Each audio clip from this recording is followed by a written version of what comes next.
शांति बाहर की दुनिया को बदलने से नहीं आती, शांति तब आती है जब हम अपने भीतर के मन को समझ लेते हैं।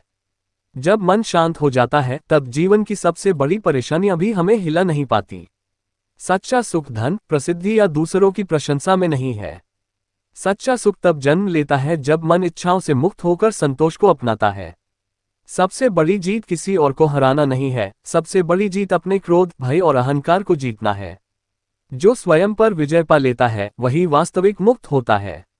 जीवन एक बहती नदी की तरह है, यहाँ कुछ भी स्थायी नहीं।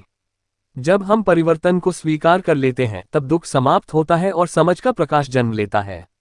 मन ही आपके जीवन का निर्माता है। यदि मन में करुणा होगी तो जीवन सुंदर बनेगा, यदि मन में द्वेष होगा तो संसार दुखदायी लगेगा। इसलिए अपने विचारों को शुद्ध रखो।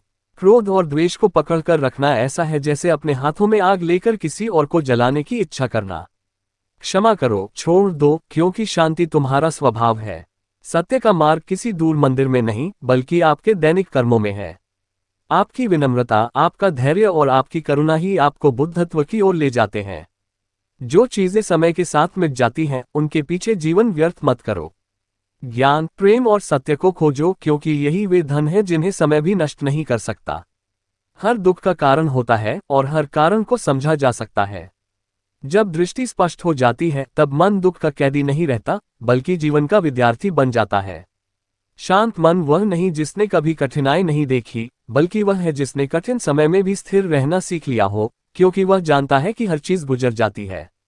ये संसार हमेशा इच्छाओं, शोर और भ्रम से भरा रहेगा, लेकिन वास्तविक यात्रा बाहर नहीं, भीतर की ओर होती है। जब तुम अपने मन को देखना सीख लेते हो, बिना आसक्ति के जीना सीखते हो और करुणा को अपनाते हो, तब तुम समझते हो कि शांति कहीं बाहर नहीं थी, वह हमेशा तुम्हारे भीतर ही थी।